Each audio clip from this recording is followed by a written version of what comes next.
Abra sua Bíblia em Neemias, capítulo de número 6.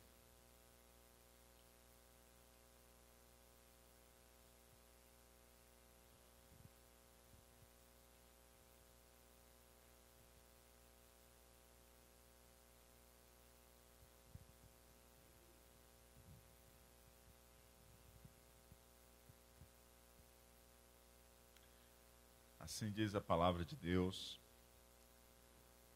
Sucedeu mais que, ouvindo Sambalate, Tobias, Gesem, o arábio, e o resto dos nossos inimigos, que eu tinha edificado o muro, e que nele já não havia brecha alguma, ainda que até este tempo não tinha posto as portas nos portais, Sambalate e Gesem enviaram a dizer: vem e congreguemo-nos juntamente nas aldeias, no vale de Ono.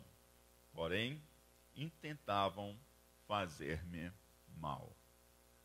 Querido Deus e Pai que está nos céus, Senhor de eterna bondade e misericórdia, que é bom estarmos juntos em Tua casa, louvando o Teu nome, ó Pai, e aprendendo da Tua santa palavra. Rogamos a Ti, Senhor, que venhas ministrar ao nosso coração, falar conosco, Senhor Deus, nessa noite, em Tua santa palavra. Teu Espírito Santo ilumine nosso entendimento e aqueça os nossos corações com a verdade da Tua palavra. Fala aos nossos corações, que cada mente seja trazida cativa, Senhor Deus, ao trono da graça, e que nenhuma distração impeça-nos, Senhor Deus, de ouvir aquilo que tens a falar ao nosso coração. É em nome de Jesus que te oramos e desde já te agradecemos. Amém.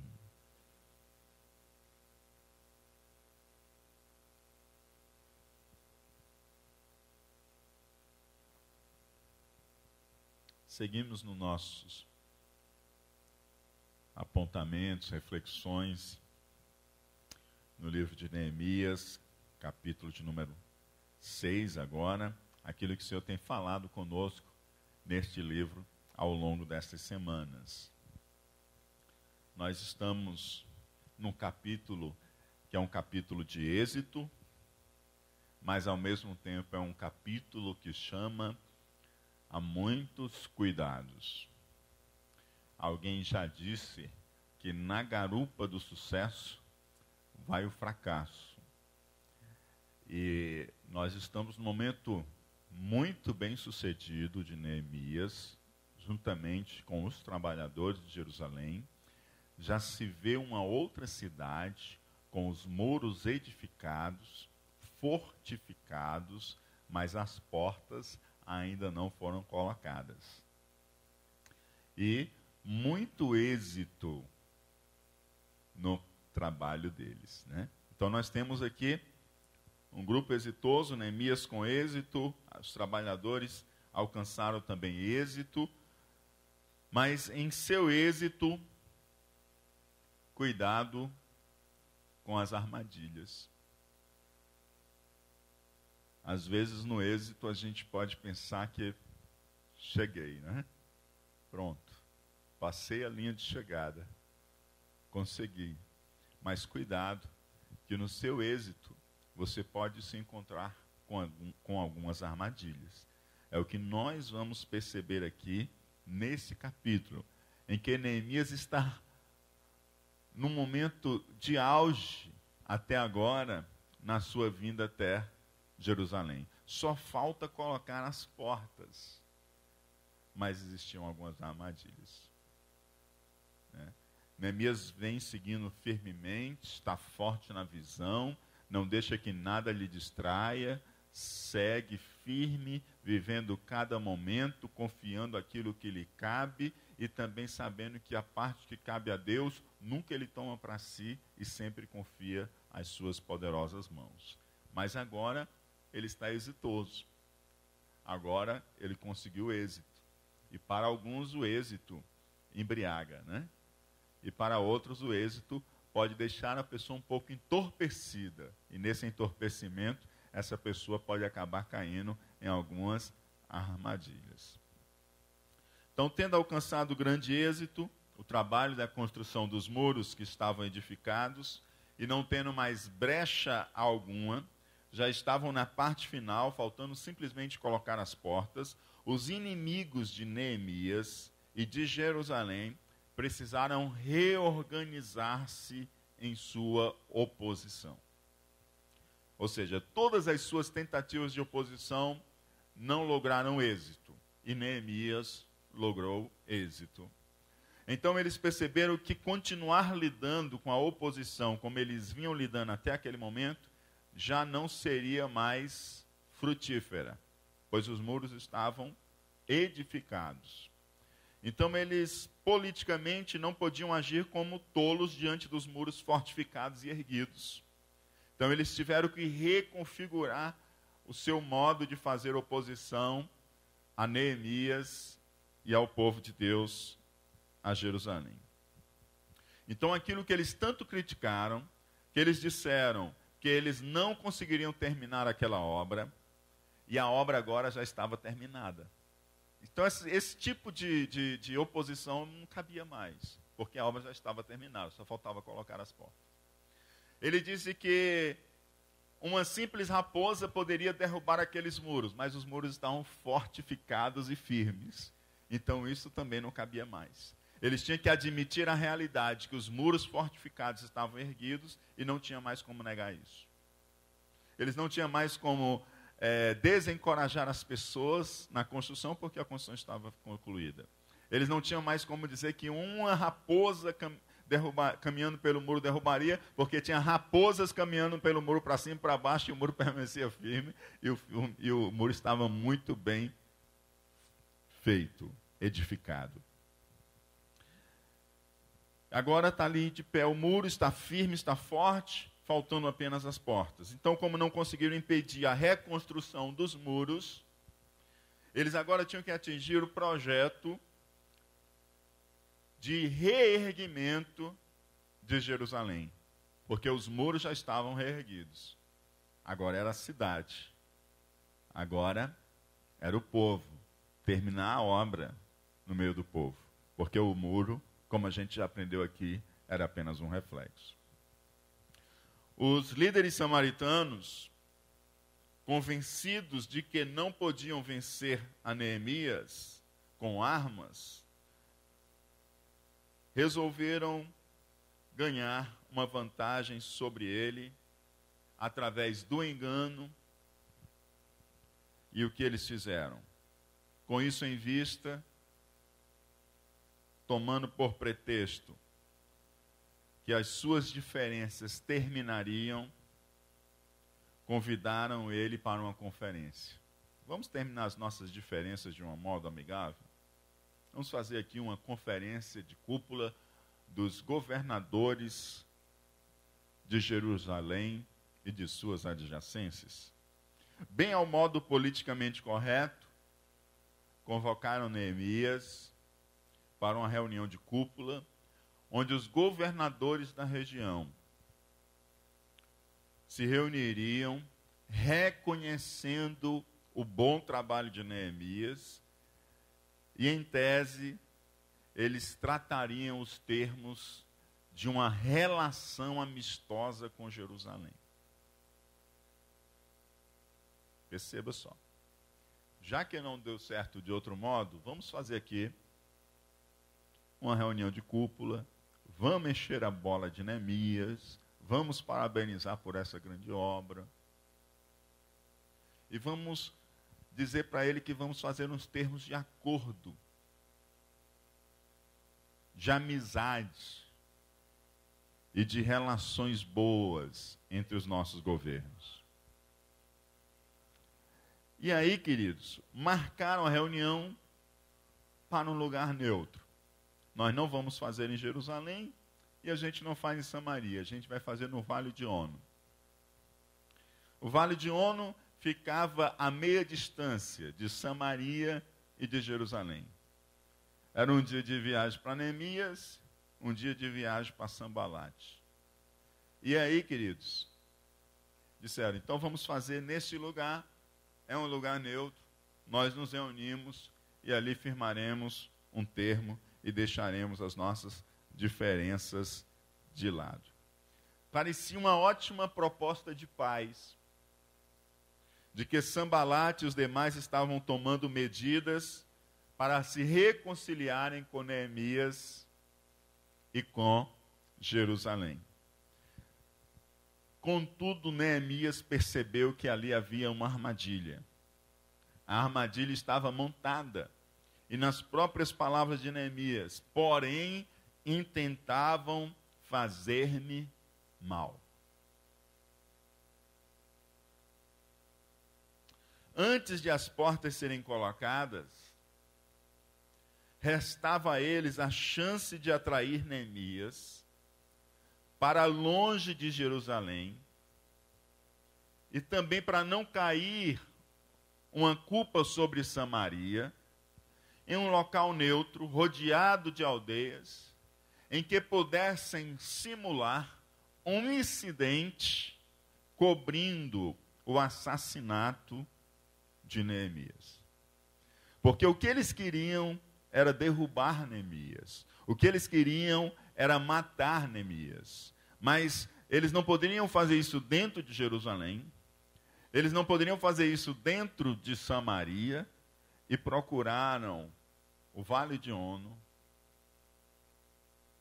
para que, em uma suposta reunião de cúpula, acontecesse algum incidente nas aldeias próximas, fabricado, e Neemias fosse tido como morto, e a nota de lamentação pela morte de Neemias já estava até produzida para enviar para Jerusalém. Mas Neemias, ele sente o cheiro da armadilha montada. E como Neemias responde a esse convite formal e político de tomar parte dessa conferência de governantes de Jerusalém e adjacências. Neemias diz o seguinte, versículo 3.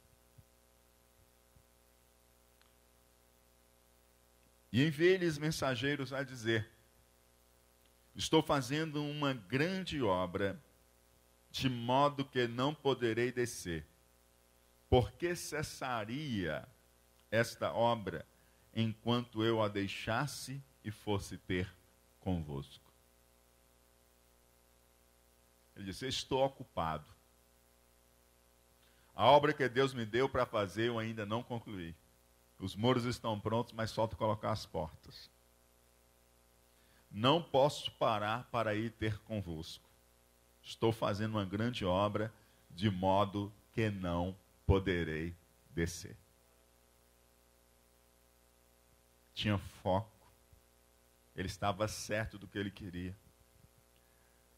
Ele não estava, amados, para ser cooptado por uma homenagem em uma armada conferência de cúpula. Ele sabia o que tinha que fazer. Ele não foi ali para buscar honrarias. Ele foi ali para cumprir a obra de Deus. E ele seguiu para lá, para cumprir a obra de Deus. E apesar de todas as dificuldades, ele lá permaneceu firme. Apesar de todas as dificuldades que se levantaram contra, ele se levantou e firmemente seguiu, até que a obra está concluída, faltando colocar só as portas. E nesse momento tentam desviá-lo mais uma vez, mas ele segue firme no mesmo propósito. Ele vai um passo de cada vez, porque ninguém chega ao 10º passo sem dar o primeiro passo. Ninguém chega à pedra de cima do muro sem ter começado pelas pedras de baixo. E isso é também um princípio do CR. É um dia de cada vez. É assim que a gente vai construindo as nossas fortalezas de hábitos e de caráter em nossa vida. É um passo de cada vez. Você não vai começar lá no 10º passo. Você começa de um por um. De um por um. O 1000º está nas mãos do Senhor. Mas o de agora, Deus te chama a dar.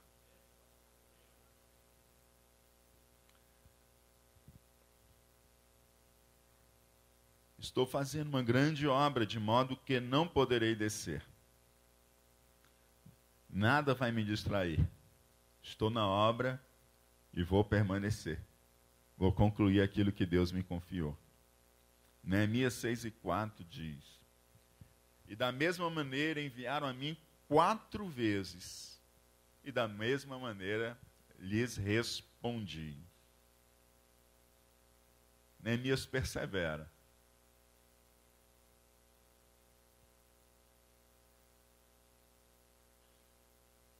Diante das insistências, Neemias persevera. 4 vezes eles mandaram o convite. Neemias persevera. Esse pessoal do CR que ficou em pé hoje, eles estão perseverando.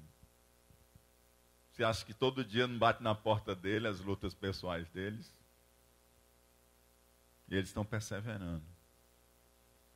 Assim como as lutas todo dia batem na minha porta e batem na sua porta. Mas você tem que tomar um passo de fé para experimentar mudanças para a glória de Deus. A gente ouviu um testemunho aqui no domingo. Continua batendo na porta. Mas ele começou a dar uma nova resposta. E seguiu dando a mesma resposta. E perseverando nessa resposta. E vencendo o pecado, os maus hábitos e os vícios, foi crescendo diante do Senhor e celebrando a restauração. Então chegou-se o convite, mais convite, mais convite, mais convite. E Neemias disse a mesma resposta: estou fazendo uma grande obra e eu não posso descer. Mandaram de novo: estou fazendo uma grande obra e eu não posso descer. Mandaram de novo: estou fazendo uma grande obra e não posso descer. Neemias sabia que na verdade havia um plano para arquitetar a sua morte. Mas ele disse: olha, não vou deixar de fazer o que Deus me chamou para fazer. Vou continuar fazendo aqui. Se vocês quiserem se reunir aí, se reúnam só. Eu vou continuar fazendo a obra de Deus. Não vou descer. Versículo 5. Então Sambalate, da mesma maneira, pela 5ª vez, me enviou o seu moço com uma carta aberta na sua mão. Como a reunião de cúpula não atraiu Neemias, Sambalate adicionou mais um ingrediente na receita. Se não está dando certo o bolo dessa forma, deixa eu arrumar mais um ingrediente para ver se esse bolo sai. E aí ele colocou o que agora? Uma carta aberta.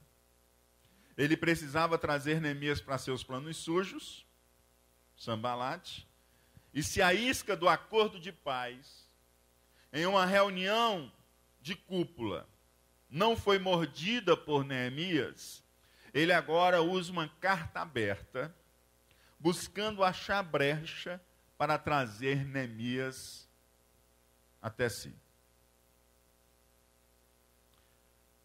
Vejamos o que dizia a carta, versos 6 e 7. E na qual estava escrito: entre as gentes se ouviu, e Gesem diz que tu e os judeus intentais revoltar-vos, pelo que edificais o muro, e que tu te farás rei deles, segundo estas palavras. E que puseste profetas para pregarem de ti em Jerusalém, dizendo: este é rei em Judá. Ora, o rei o ouvirá, segundo estas palavras. Vem, pois, agora e consultemos juntamente. Esse é o teor da carta. Estão falando tudo isso de você, Neemias. Estão falando que você está edificando o muro, porque você quer se estabelecer como rei, e você está pagando profetas para pregarem a respeito de você em Jerusalém, dizendo: este é o rei em Judá. Ó, vou dizer uma coisa: se isso cai no ouvido lá de Artaxerxes, o negócio vai ficar bem difícil para ti. Então faz o seguinte, desce aí, vamos conversar, vamos ver como é que a gente consegue contornar a situação, vamos fazer aqui um conselho, desce aí ligeiro que a gente te espera aqui no Vale de Ono.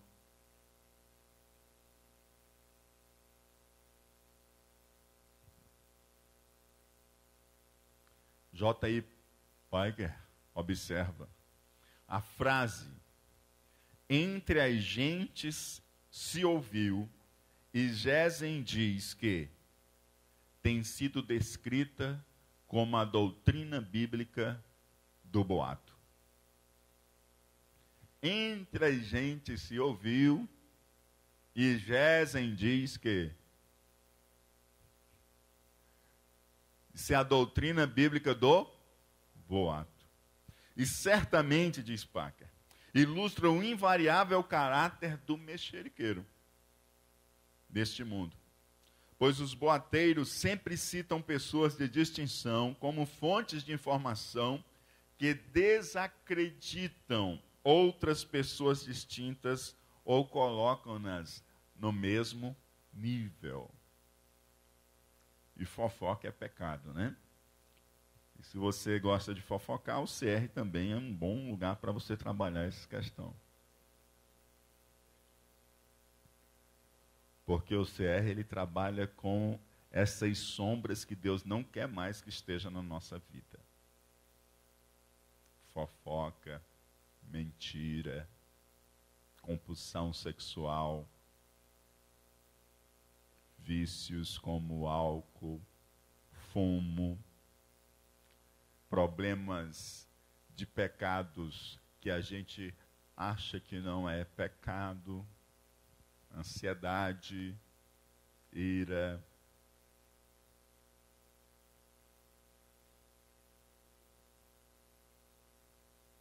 transtornos de ansiedade, pessoas que gostam de manipular as outras, pessoas que gostam que tudo seja só do seu jeito, perfeccionistas.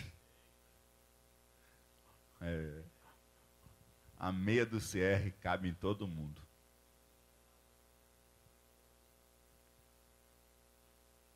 Cabe em cada um de nós, né?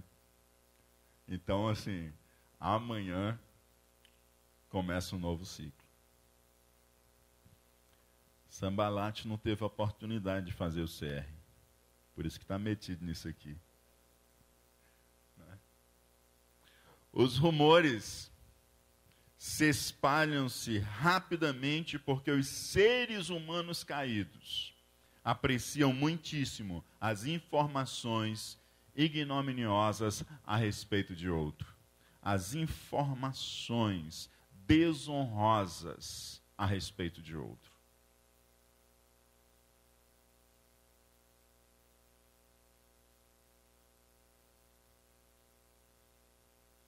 Quantas coisas boas chegam para você nas suas redes sociais?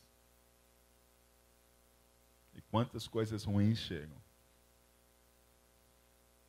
E quantas bobagens chegam?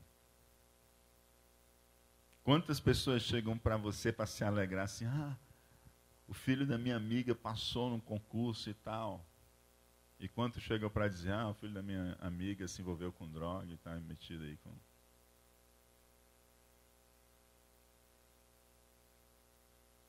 Mas procura não porque está querendo ajudar, mas quer propagar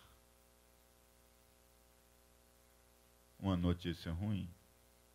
Disso aqui a gente já aprendeu nos capítulos anteriores, que nós somos chamados para propagar boas notícias, boas novas.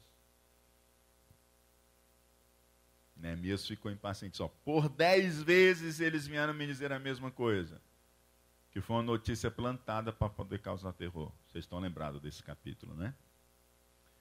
E aí, como é que Neemias responde a isso, amados? Como que Neemias responde a isso? Vocês estão fazendo isso, que vocês vão se rebelar contra o Império Persa, você está pagando um profeta para dizer que você é rei, e vocês aí vão se rebelar, e se isso chega ao ouvido, aquela história toda querendo aterrorizar, atemorizar, como é que Neemias reage a isso? Neemias, ele responde. Primeiro com a negação. Ele diz no versículo 8. Porém, eu enviei a dizer-lhe: de tudo que dizes, coisa nenhuma sucedeu, mas tudo teu coração o inventas.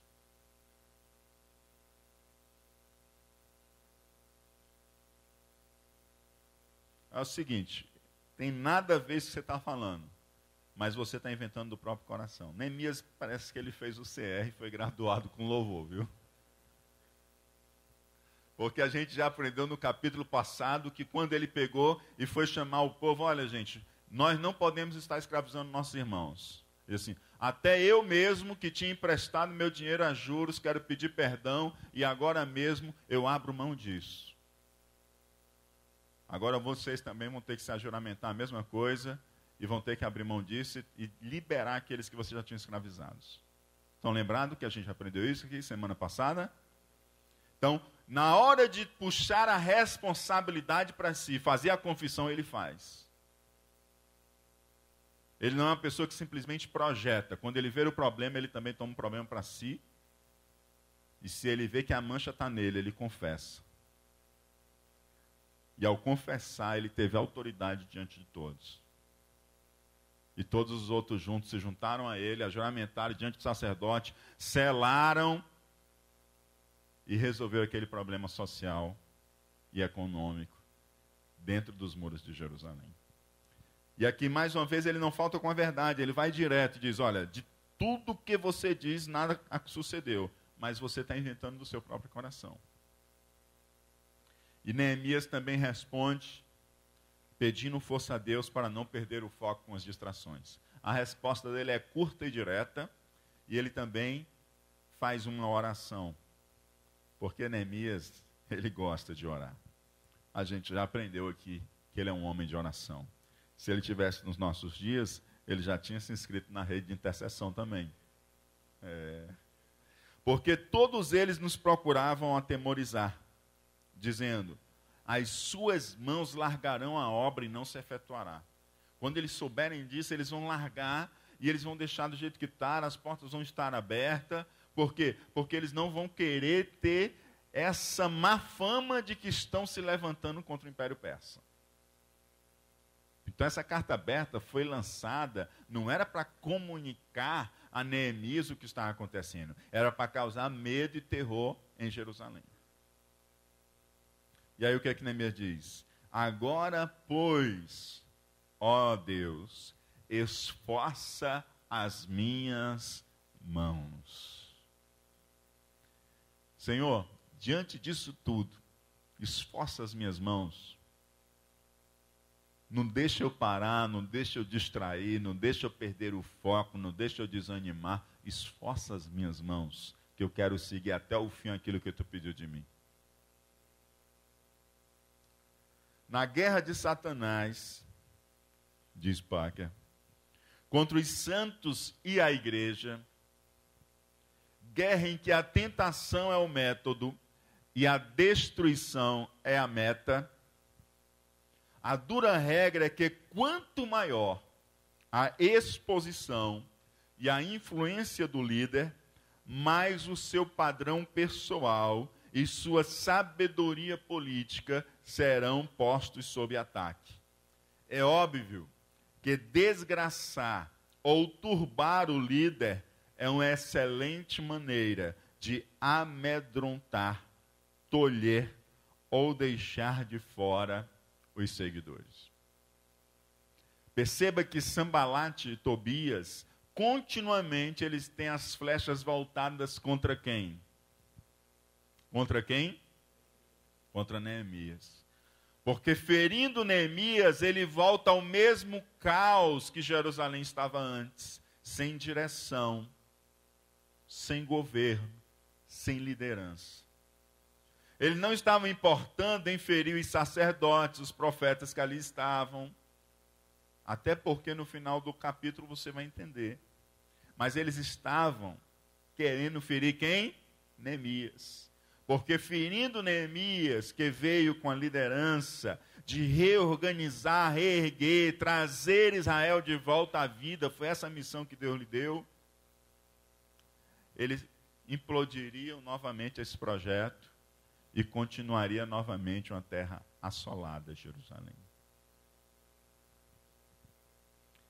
Versículo de número 10. E entrando eu em casa de Semaías, filho de Delaías, o filho de Meatabel, que estava encerrado. Disse ele: vamos juntamente à casa de Deus, ao meio do templo, e fechemos as portas do templo, porque virão matar-te. Sim, de noite virão matar-te. Neemias esteve com Semaías, profeta, e ele falou que procurariam matar Neemias à noite. Neemias estava lá, ele disse: olha, é o seguinte, tem uma palavra de Deus para você. Se ele sapateou, não sei, né? Mas ele disse: eu tenho uma palavra de Deus para você. Esse aqui CR não dá jeito não, porque tem que se converter primeiro para ir para o CR, viu? Porque é falta de temor de Deus, amados. Falar em nome de Deus quando Deus não falou. Ele disse o seguinte, amados: ó, Neemias, vão matar você essa noite. Então faça o seguinte: vamos correr, que o livramento de Deus para nós é no templo. Nós vamos entrar no templo, vamos fechar as portas, e eles não ousarão entrar no templo para tirar a sua vida.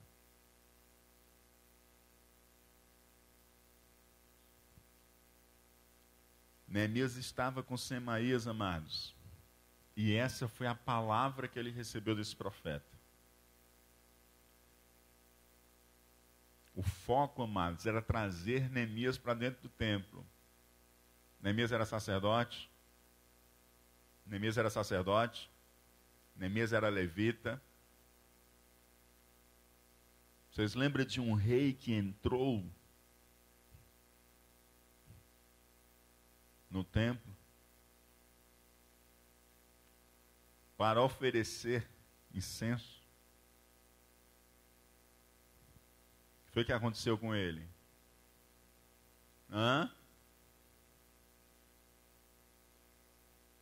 Foi ferido, queridos, com lepra. Porque você hoje entra no templo, você olha esse texto aqui e acha que não tem nada demais. Mas naquela época as pessoas não podiam entrar no templo. Quem entrava no templo eram os sacerdotes, os levitas. Aqui havia uma armadilha contra Neemias. Vamos colocar Neemias dentro do templo, que aí depois ele perde a autoridade na cidade, porque ele violou o local sagrado.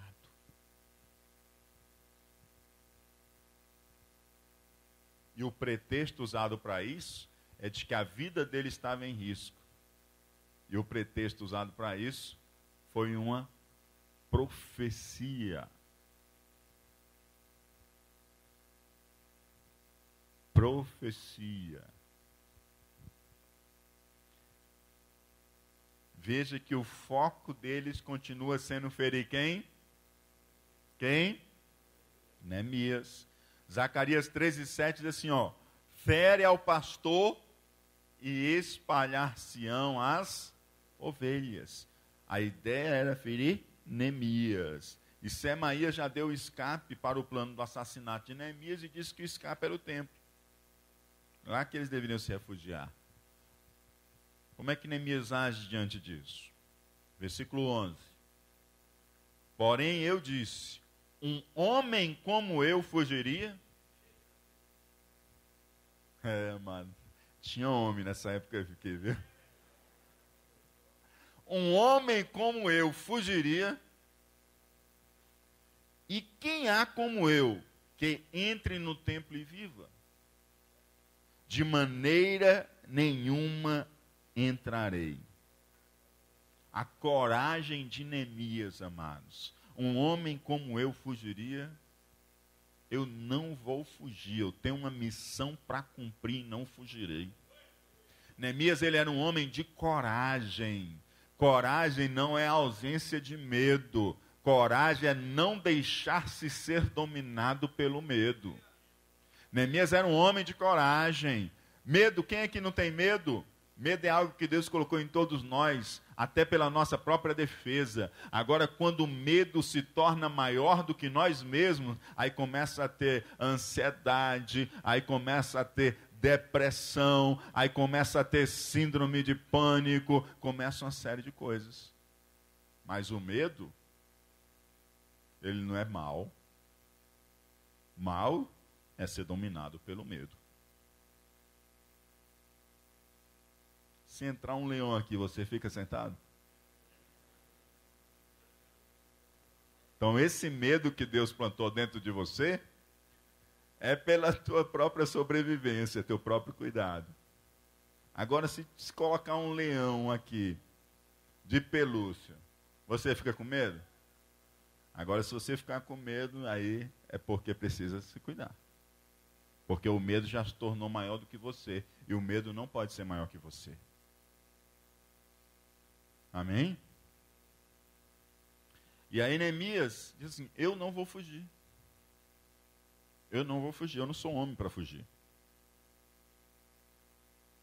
Eu sou homem que enfrenta os meus desafios e cumpro aquilo que Deus me chama a fazer na força que Ele me dá.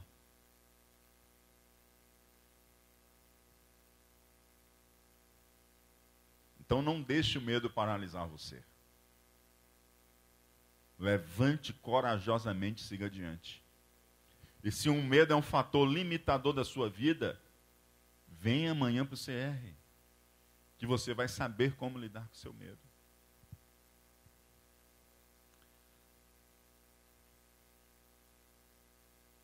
E aí Neemias também, além de mostrar-se um homem corajoso, ele se mostra um homem que teme a Deus. Ele diz assim, ó, quem há como eu, que entre no templo e viva? De maneira nenhuma entrarei. Sabe o que é isso, amados? Temor. Ele diz, é melhor eu morrer aqui fora, sendo assassinado, do que eu violar o lugar sagrado de Deus. Isso se chama temor, amados. Temor. Que é algo que Deus aprecia.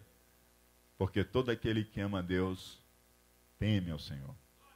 E o temor ao Senhor é o princípio da sabedoria. A gente tem falado que Neemias é um homem sábio. E aqui você percebe que ele era um homem temente a Deus. O temor ao Senhor é o princípio da sabedoria. E aí olha só o que Neemias diz. E conheci, verso 12, que eis que não era Deus quem o enviara. Olha só, como é que Neemias conheceu? Mas essa profecia falou contra mim, porquanto Tobias e Sambalate o subornaram. Para isso o subornaram, para me atemorizar e para que eu assim fizesse e pecasse, para que tivesse alguma causa a fim de me infamarem e assim me vituperarem. Neemias conheceu logo que o profeta era profeta de aluguel. Por que Neemias conheceu? Porque ele era alguém que temia Deus. E ele sabia que estava havendo uma incompatibilidade entre a profecia e os princípios revelados. E se a profecia estava contradizendo os princípios revelados, queria dizer que a profecia não era verdadeira. E como o cenário estava, ele percebeu que Semaías era um profeta alugado. E a profecia era uma profecia comprada. Se você lembrar um pouquinho atrás, você vai ver que a carta aberta dizia assim, ó, vocês estão se fortificando para se levantarem contra Artaxerxes. E você quer se fazer rei, e você comprou, pagou profetas para profetizar a respeito de você mesmo. Não foi assim? Quem aluga profeta, pensa que todo mundo aluga.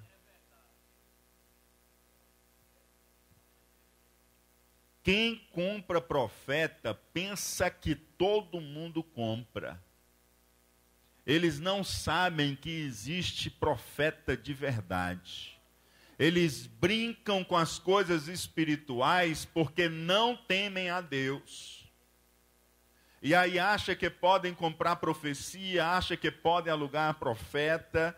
Mas aqui está, amados, um homem de Deus que discerniu que ali havia um profeta alugado e que aquela profecia era comprada. E que ele diz, eu não irei entrar no templo. E nem morreu.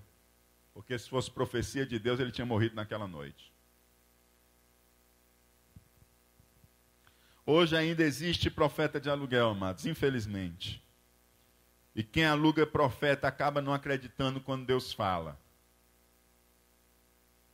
Pois pensa que todo profeta é comprado. Mas eu quero dizer para você que há profetas de Deus, sim. Deus tem os seus que não se curvaram diante de Baal e nem se curvaram diante de Mamon.